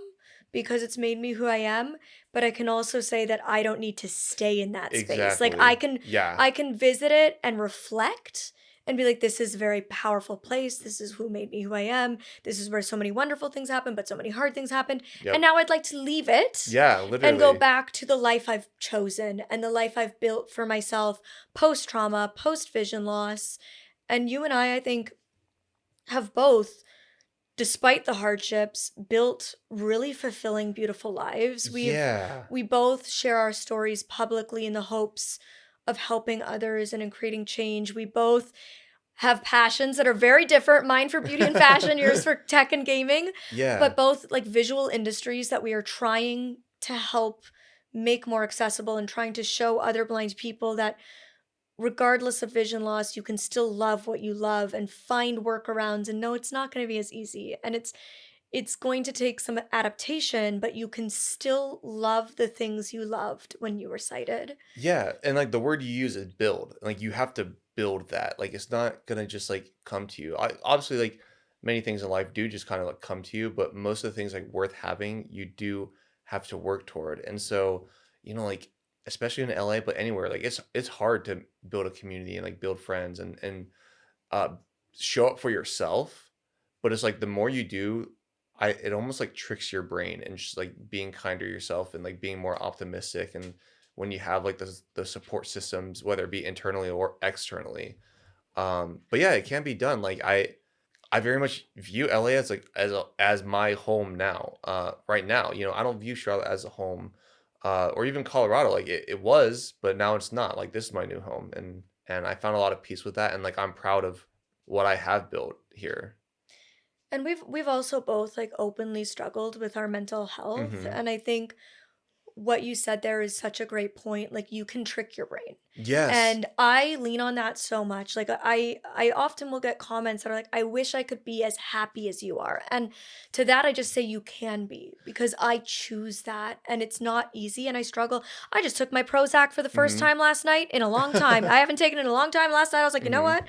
Screw it, I need the Prozac. Yeah. And so it's still a journey. I don't have it all figured out, and I never want to present myself as one of those people who's like, I'm a guru. Hmm. I know it all. Hmm. I don't. I'm a human trying to figure it out like everybody else. But what I can say, what I have figured out that really helps me with my mental health is choosing to find the good. Because with the lives that you and I have lived, the bad is obvious. Hmm. Hmm. We can choose to sit here and see the bad all the livelong day. This conversation could have just been about all the ways in which our day is harder, Hmm. all the ways in which the world sucks and isn't accessible, all the Hmm. things that need to change. But that wasn't the conversation because that's not the most constructive way to think. Yeah, exactly. And like the reason why you say choosing and I say tricking, and like they're both valid because like for me, tricking is what I do. Like I'm not a pessimist by any means, but my brain does just automatically think of the negative. I always say, but what if, or what about this, or blah blah blah. Like I play devil's advocate with myself. Like that's not helpful. All that does is get you in a rut, and like you're being contrarian with yourself for the sake of it. Hmm. And so the reason why I call it tricking is because like thinking about the good makes you feel good just in general. And so then you're like, well, I want to feel more about that, or I want to feel more of that. And I would tell myself, I would tell therapists, I'm like, well, if I'm like telling myself these things and not acknowledging the bad, then I worry that I'm going to become ignorant, or that these bad things that are truly bad aren't going to have like the same weight for me anymore.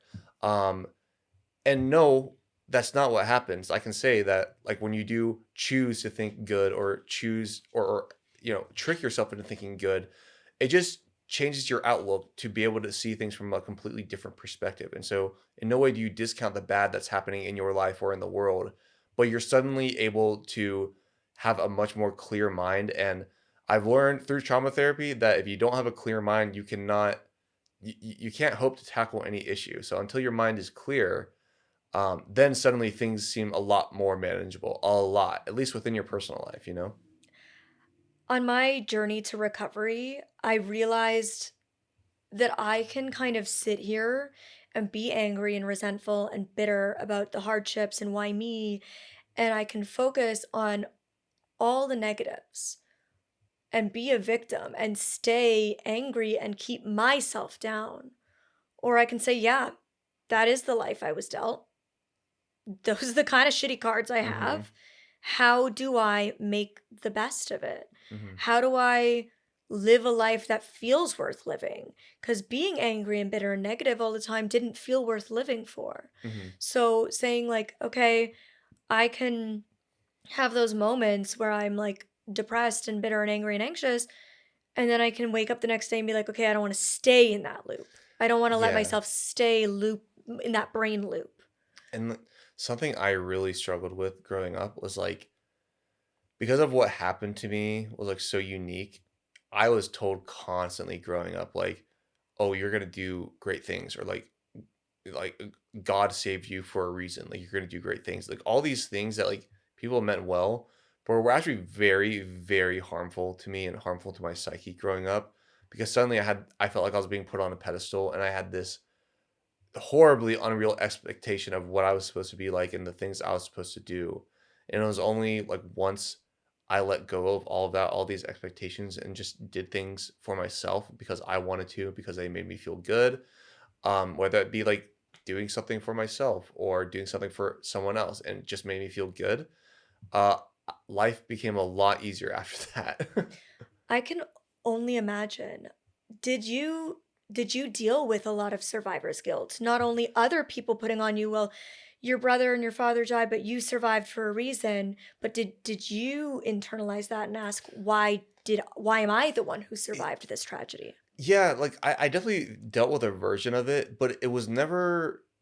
Um, I think a lot of people think survivor's guilt manifests as why me, and it does, but it also can manifest as like how me. So, for example, I'm the only one left. Like, how am I going to like show up to what people are saying I'm going to do? How am I going to be there for my mom when I'm her one remaining son? Like, how am I going to do all of this kind of thing? And so it's interesting. It's been 20 years. What would you say to your brother and your father today? Yeah, I mean, like, pretty much, I think everything, if I could say it eloquently in a few sentences, that I've already been saying to you. Um, but I mean, like, for my brother, like, that's that one's like hard to answer because it's like, do I say this as if I'm saying it to an 8-year-old or do I say it as if I'm saying it to a 30-year-old? Because that's how old he'd be. His birthday's actually on the 20th as of like recording this. Um, but so it's like, yeah, like what do you even say that other than like what happened to him was just unfair. Like nothing else to it. Like it's kind of one of those things is like how could you even come up with anything like consoling other than like I very much just enjoyed the memories I had with him. Like I'm glad I did have those memories of like what it was like to have a brother. And I have a lot of people in my life now who very much like I have that duo or like that dynamic with. Um but yeah, ultimately like I do miss having that brother and like keeping up with them and things like that. Even as sometimes we were different, you know.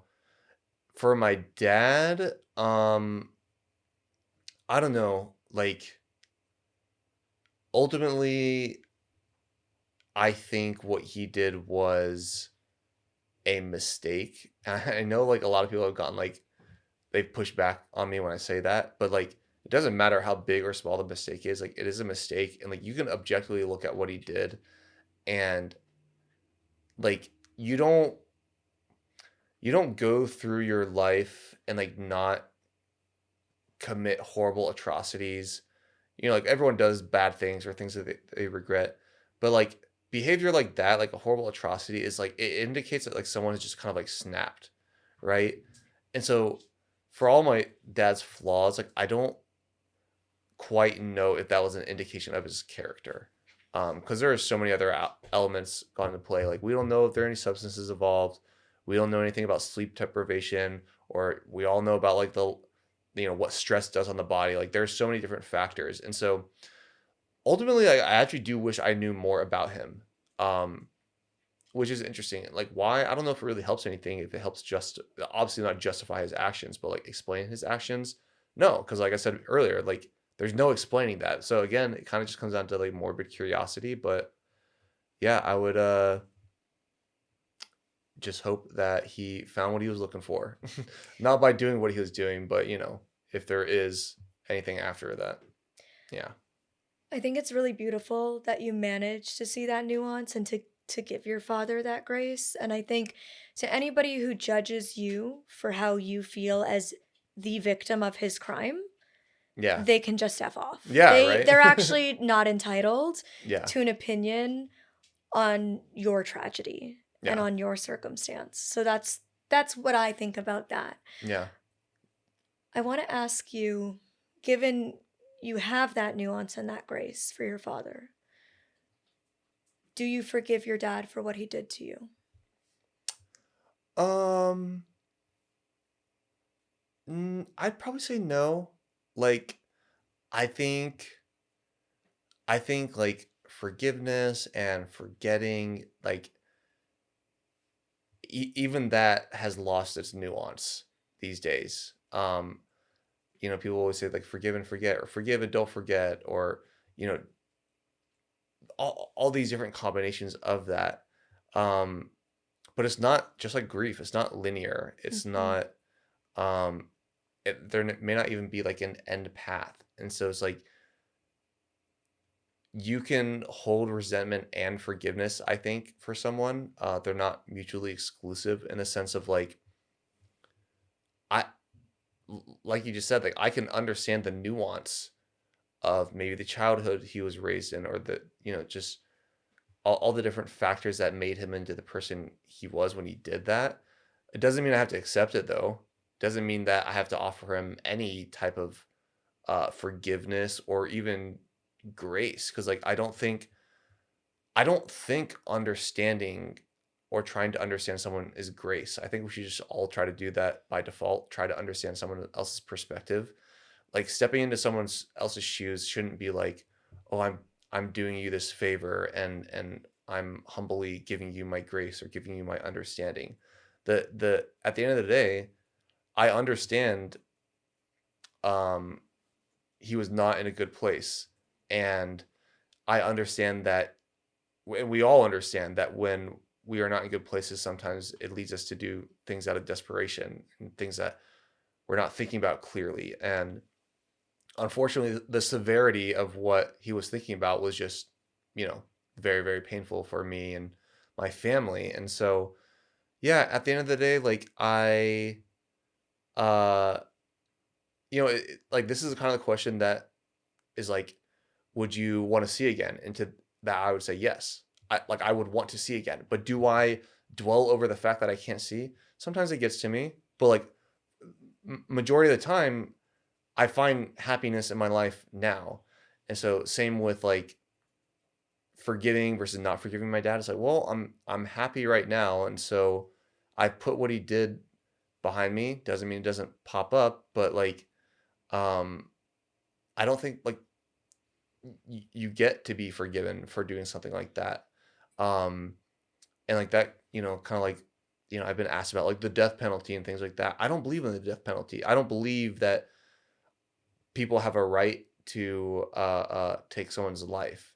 Um, I believe that people have the right to, uh, uh, you know, forcibly like take someone's power away from them, aka putting them in prison for the rest of their life. Um, but in terms of like choosing whether you have the ability to kill someone or not, I don't think, obviously self defense is another thing. So, but yeah, I don't think that we should be deciding that. And so that's where I land on forgiving my dad or not. I don't think it's something that can be forgived, and that doesn't mean that I'm holding this like simmering hate toward him. And unfortunately, a lot of people have treated me like I am holding that throughout my life, and have put almost like projected how they would react to what happened, what if that had happened to them. They're like projecting that onto me. And so like I've dealt with a lot of like people, friends and family, who treat me like I'm like this ticking time bomb, like because I'm so full of hate and anger toward my dad, when is in reality, again, it's not like I don't think about it, and it's not like it doesn't get to me, but for the most part, I've let it go, because it's 20 years ago. It was so long. And I have so many things I'm grateful for now, like so many things I'm grateful for. Um, and things in your life. I'm literally gonna sound like Buddhist now. Shout out to my Japanese philosophy class last semester. But like literally everything is temporary. The house you're in, the body that you're in, the planet that you're on is all temporary. And so things, when you live life knowing that things are going to come and go, bad things are gonna come and go, good things are gonna come and go. You suddenly like, yeah, don't need to like dwell as much on something that big.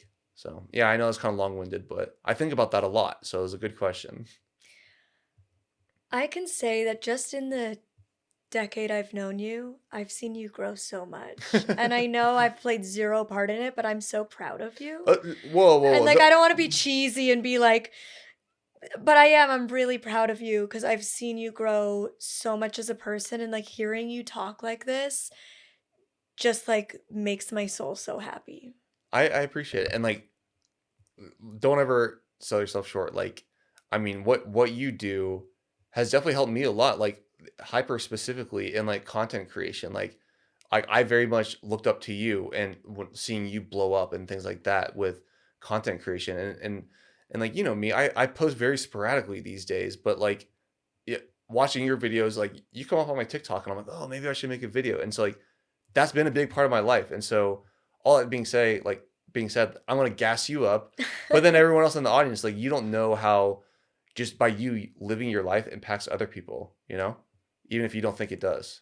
Well, thank you. Whatever small role that I have played, whatever minute role I'm just really proud of you because I can see how far you've come, and I can only imagine in these 20 years how far you've come. Yeah, I appreciate it. And I think it's time for the awkward question, Ross.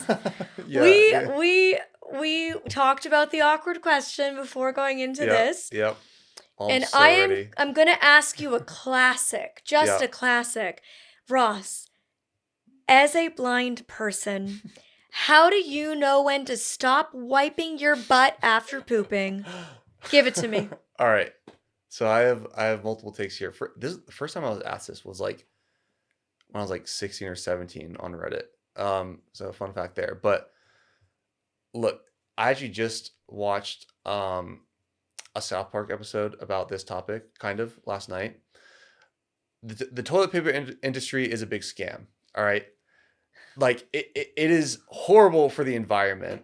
And somehow, only in America, we're all convinced to keep wiping our asses with paper. There's something called a bidet. Okay.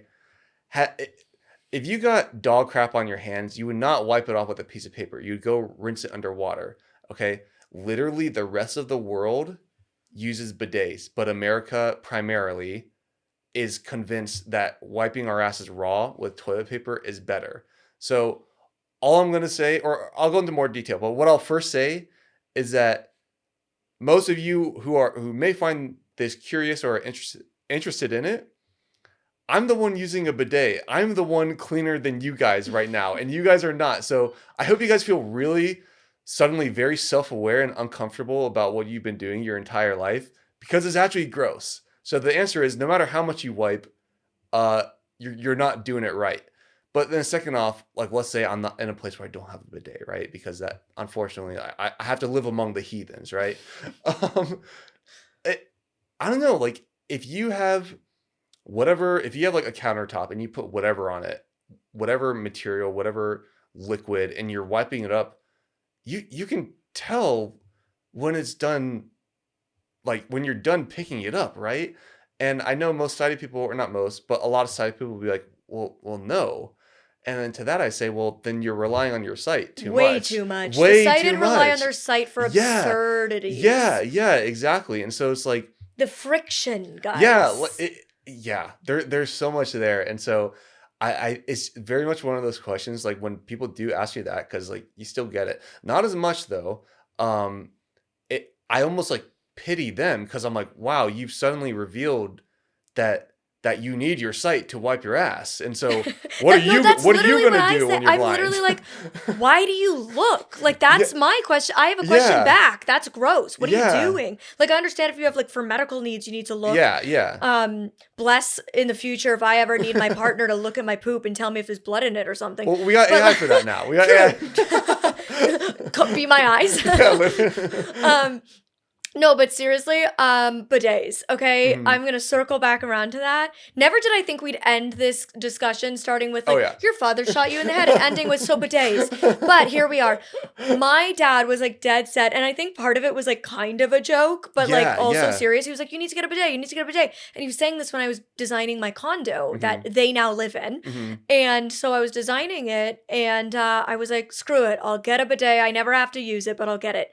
Changed my damn life. Yeah. That is the best part of the condo I designed. Yeah. Look, you don't have to deal with this, but as a woman on her period, Yeah. the yeah. bidet never made me feel cleaner. That is the best thing in the world, and every other society is getting it right. We need the bidet. It's a big conspiracy, like a multi-billion-dollar industry. Guys, why are we doing this? We don't need to be doing this. And I think that is the biggest takeaway of today's Absolutely. If episode. there's one thing to take away, go buy a $30 bidet on Amazon.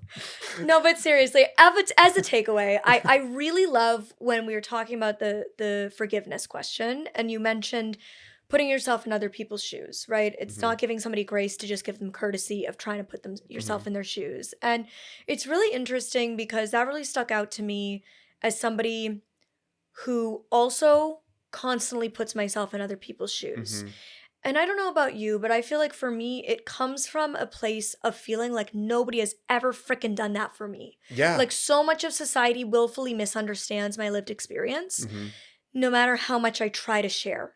And I never want to do that to other people. I never want to say, and to my own detriment perhaps, like Mhm. I do struggle with people pleasing. Mhm. I do struggle with an inability to face confrontation. Yeah. S- but and I do give people the benefit of the doubt probably too much. Me I too, yeah. trust really easily, Mhm. probably in part because as a blind person we do need to Kinda trust have people to, yeah. a freaking lot, Mhm. and we need to trust at times absolute goddamn strangers to Mhm. do the right thing and help us. Mhm. But I feel like I do constantly think, well, maybe that person wasn't mean to me because of XYZ. Yeah. Like, maybe they weren't mean to me because they're a shitty person. Maybe they were mean to me because they're having a really hard time and they Yeah. snapped and they hit their limit and they, like I am always trying to Mhm. do that because putting yourself in somebody else's shoes is free. Yeah. Yeah. No, like, seriously, like, this quick tangent, but, like, I used to watch this subreddit on Reddit called Public Freakout, and I was like, there's videos of people just freaking out in public, and, like, when I was younger, I was like, "Oh, it's so funny, haha," like, they're losing their shit, but then now, I can't even watch it because 'cause I'm like, you don't know what set this person off, like, sometimes you know the backstory, and it's like, haha, whatever, but other times, like, you just don't know, and, like, sometimes I'll be walking around and someone will say something, it'll just get to me, and, like, I'll snap at them, and then, you know, afterward, I won't feel good about it, and then I'll be like, "Man, like, they really could have just been having a day when they were trying to help me out, and I made it that much worse by, like, snapping at them," or, like, vice versa, if someone's just, like, overbearing or being unkind to me, yeah, like, it's easy to take it personally, but, it's just as easy to forget that we all live as infinitely complex lives as the next person. And we want it's the freaking golden rule from like preschool, like Yeah. treat others how you want to be treated. If I want people to give me grace and understanding, then I better extend that same kindness to them. And uh, my mom will tell you, like, I've always been this way. Like, when I Mhm. was 14, 15, 16 years old, like, I'm the same age as Justin Bieber. And I wasn't Yeah. like a huge Justin Bieber fan. I was like an emo kid who loved rock music. Yeah. But obviously, like, he was the it pop star of Yep. my time. And we were the exact same age. And when he started getting in like all of this drama and people started being really judgmental towards him, I would go home to my mom and be like, this is so disgusting and sick. Like, why can people not understand how sure he has millions of dollars and a dream career, but what pressure that comes with, what hardship that comes with, Mhm. how we as teenagers all get to make mistakes behind closed doors. I But yeah, he I has to know. do it with the world watching and how hard that must be. And like, the same way he's going out to a restaurant and getting drunk and doing something stupid, I in high school was going to parties and getting drunk and doing stupid things, but nobody was seeing it except my friends, Yeah, and how lucky I was. I've done stupid shit, just on a local scale, not on a Justin Bieber scale, but, like, honestly, if you gave me the same amount of money and resources I had, I'd be right there with Justin Bieber. So it's like, yeah. So it's like I just always feel like the best policy is if you wouldn't want people to judge you on one moment of your life or one interaction that you've had, then you shouldn't judge people on one interaction that you've had with them or one moment in their life. And it Yeah. doesn't mean we have to be kind to people who are mean to us always or like, but it just means like think, be aware, and I feel like that truly is like what I'm trying to do with this podcast, what it's really like is have conversations that bridge gaps, that build compassion and understanding, because I do feel like we are missing that in this world. So I think Yeah. what I would like from this Mhm. episode, or what I've taken away from this episode, is reaffirming that it is free to put yourself in somebody else's shoes. Yeah.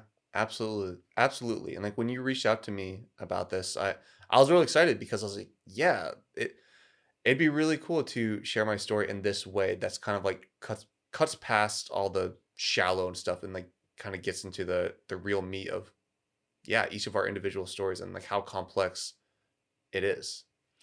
Well, we started this conversation by asking who is Ross Minor, and now I want to end it by asking what is it really like every day to be Ross Minor?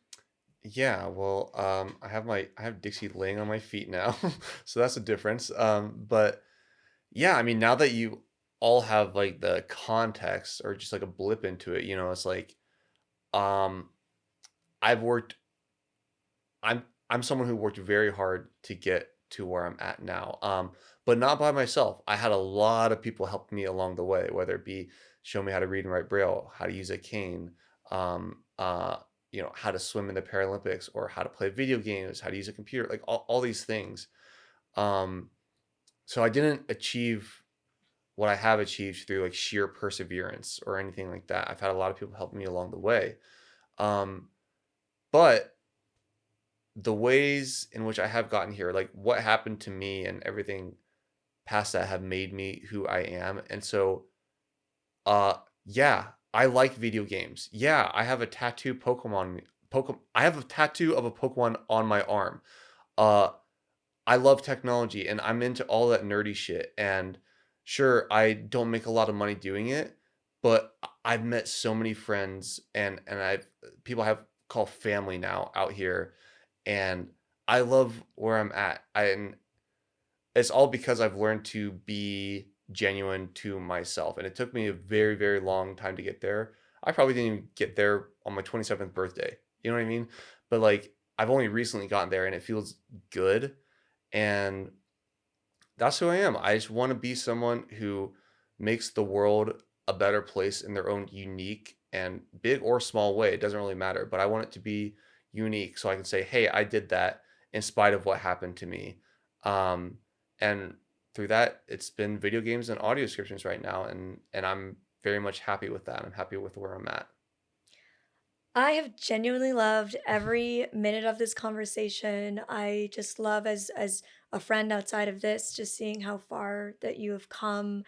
And thank you for being so vulnerable and honest and sharing. And we just scratched the surface. I mean, we didn't, you just casually dropped the Paralympian thing. We Yeah. weren't even able to get into that because we can all see how long this conversation Yeah, already is. right? And the reality is, like, we could keep talking for hours and hours and hours. And I wish Mhm, we could, mhm. but the attention economy is low. So we're already probably Yes. reaching our max with Yeah. people. So where can they keep up with you? Where can people find you if they want to learn more about Ross and keep up with what's next? Yeah, literally. So I just have it all in one place. It's just my website, rossmeyer.com/links. I'm literally on everything though. Instagram, YouTube. I have like two YouTube channels now. I have a Twitch channel. I can say like Twitter or X. I actually haven't posted on there in probably like a year. So maybe scratch that. Blue Sky. I have it all on my webpage. And then I've been kind of like branching into like other kind of like more social stuff. So like I think I have like some public Spotify playlists or like my Goodreads or letterbox if anyone else is into that. So yeah, I just like those small things. I haven't posted as much on YouTube. There's always videos I'm recording. I'm just never like throwing them together and editing them. But like still check it out because I have some heat that eventually is gonna drop. You just gotta wait, but just trust. Just trust. It's so funny. I always say that I'm on everything. Damn, you are on everything. We can follow you on Goodreads. You aren't Yeah. kidding. You are on everything. And I swear, Ross, I'm going on your Goodreads and I'm checking if you've left a review for Unseen, How I It's Lost My on the Vision Book. list. It's on the list. I'm gonna read it. I love memoirs. I especially about blind people. I used to read them all the time growing up. So I'm adding yours to the list for sure. Okay, you better read my memoir, Ross, and I will. leave a Quiz me on it. review. Yeah, yeah. No, quiz me on it next time. I accept no less than 4.5 stars. No, Yes, I'm absolutely. kidding. Give an honest review. Hmm. I can take it. I can take Hmm. it. I will leave all of Ross's links down in the description box down below for everybody who is watching this on my YouTube channel.